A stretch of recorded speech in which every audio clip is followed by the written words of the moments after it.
I happened to notice that Rosa Parks was arrested in 1955 when she was 42, and she died when she was 92.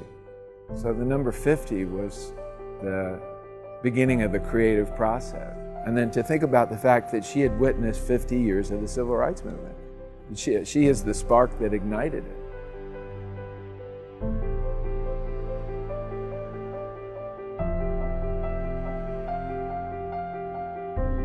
The emotions triggered by having a young Rosa Parks talking to an old Rosa Parks and an empty chair inviting you to sit, to me was extraordinary.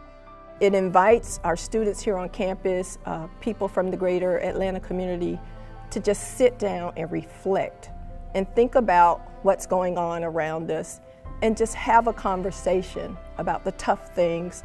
Just talk about, what we can do, what part we can play in making the human condition better.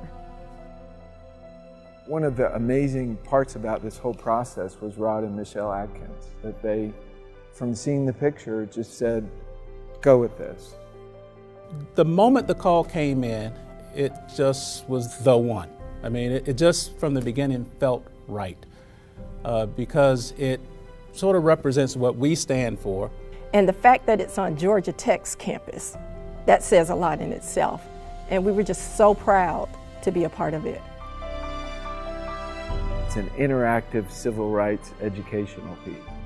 The main purpose of it is for people to be intrigued when they walk by and want to learn more about it. Harrison Square is a very significant historical site because of President Harrison's role in integrating Georgia Tech. So when the idea of continuing to develop Harrison Square comes together with the idea of a piece like the Rosa Parks piece, then it just fell in place. It was a natural. Rosa Parks is an iconic figure in our history, and having the sculpture be unveiled on the 50th anniversary of Martin Luther King's assassination is absolutely important to our history. And I think it's important that people understand what that struggle was all about, how it began, and Rosa was a critical part of how it began, the whole civil rights movement. I am not sure that new generations are as aware of that history.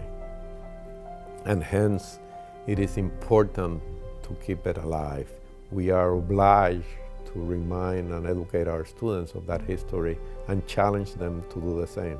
This sculpture will represent an opportunity to really tell a positive story about our past, but more importantly, it allows us to celebrate the present and at the same time look forward to shaping the future.